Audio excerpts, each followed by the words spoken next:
Se o Espírito Santo é uma pessoa, por que ele não tem um nome? Você já parou para pensar nisso?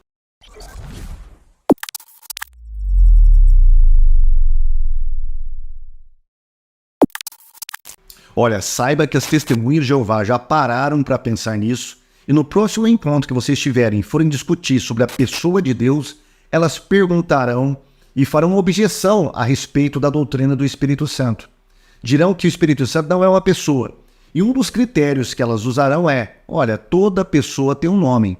Mas será que esse critério ele é válido? Será que para uma pessoa ser uma pessoa, ela precisa necessariamente ter um nome? Se uma pessoa não tiver um nome, se um bebê nascer e ninguém der um nome para essa pessoa, ela deixa de ser uma pessoa simplesmente porque ela não tem um nome? E eu perguntaria mais, Satanás, ele tem nome? Bom, muitos poderiam chamar Satanás de diabo, do próprio Satanás. Só que a palavra diabo significa acusador, caluniador, e Satanás significa adversário, são adjetivos. Não é um substantivo próprio, não é um nome. Portanto, Satanás deixaria de ser uma pessoa simplesmente porque ele não tem um nome, e a Bíblia não dá um nome para o diabo, para Satanás? Claro que não. Olha, coisas inanimadas, árvores, objetos, animais, todos eles muitas vezes recebem nomes. Mas será que todos esses objetos e seres inanimados, eles são mais pessoas do que um ser humano que porventura não teria um nome? Claro que não, é um absurdo. Então esse é o critério usado pelas testemunhas de Jeová para negarem a personalidade do Espírito Santo. Olha, elas dizem que Jeová é o verdadeiro nome de Deus. Mas quando nós abrimos a Bíblia, a palavra Jeová, ela vai começar a ser notada a partir do encontro que Deus tem com Moisés no capítulo 6 de Êxodo. É ali que Deus se manifesta com o nome Jeová. Antes não. Então, pelo fato de Deus somente receber o nome de Jeová apenas ali naquele encontro com Moisés para frente, significa que ele não era uma pessoa então anteriormente? Antes de criar os céus e a terra, ele não era uma pessoa? É um absurdo, né? Mas é esse tipo de raciocínio que as testemunhas de Jeová levantam para negar a personalidade do Espírito Santo, simplesmente usando o critério da questão do nome. O Espírito Santo não tem um nome. Eles levantam algumas objeções a mais a respeito dessa questão do nome, da personalidade do Espírito Santo ligado a esse questionamento do nome. Vamos dar uma olhada em alguns deles.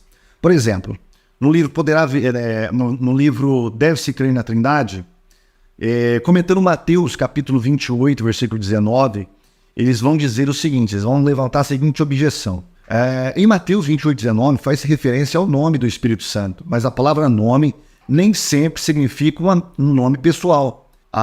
O livro, Imagem de Palavra de Robertson, do Novo Testamento, diz: o uso do nome, anoma, aqui é comum na Septuaginta e nos papiros para poder ou autoridade. Então, em Mateus 28, eles negam que ali a palavra nome, identificando o Espírito Santo com o Pai e com o Filho, na verdade, não quer dizer um nome, um substantivo próprio, mas sim o significado de um poder e autoridade. Mas onde está o erro? De fato, Robertson, ele faz essa descrição, que ali nome significa, de fato, autoridade e poder.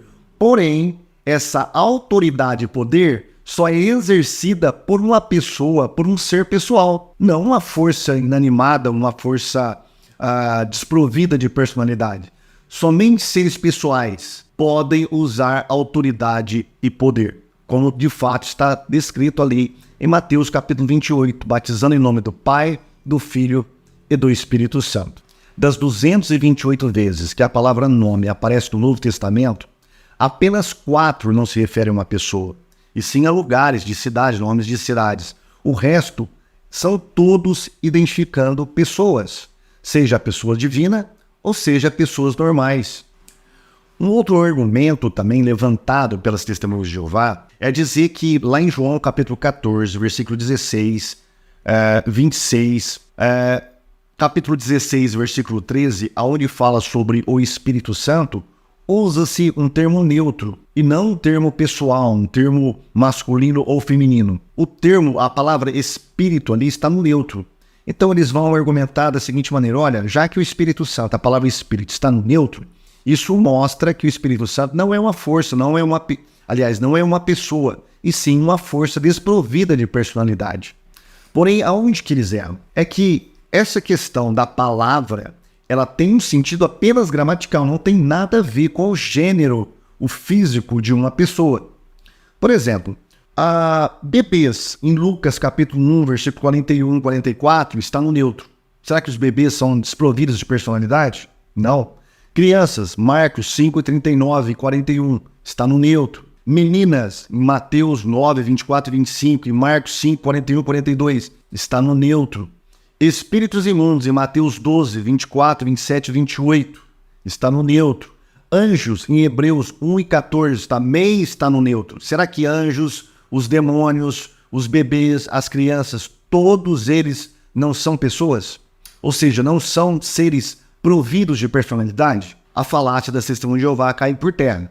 Por quê? Porque ali em João, de fato, está no neutro. Mas existem outros lugares onde a palavra espírito não está no neutro.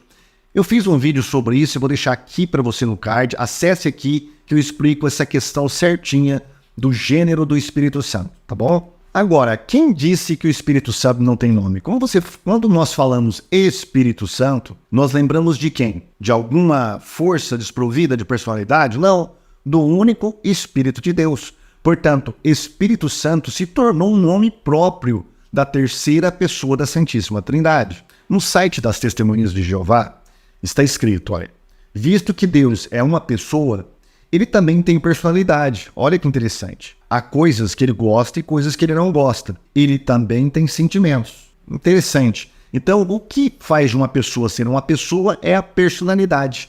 E o que compõe uma personalidade? As Testemunhas de Jeová deram aqui 2 elementos da personalidade.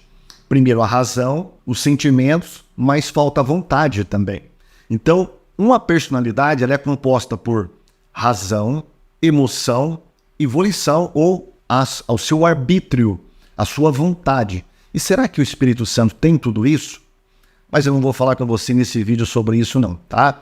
Nós vamos provar isso em outro vídeo, falando sobre as provas bíblicas da personalidade do Espírito Santo, acabando de vez com a falácia jeovista de que o Espírito Santo não passa apenas de uma mera força ativa que Jeová usa para fazer a sua vontade. Se você gostou do vídeo, deixe o seu like, seus comentários também. Replique nosso vídeo aí para que o nosso trabalho se torne relevante também para outras pessoas, ok? Até o próximo vídeo, se assim o senhor permitir. Tchau!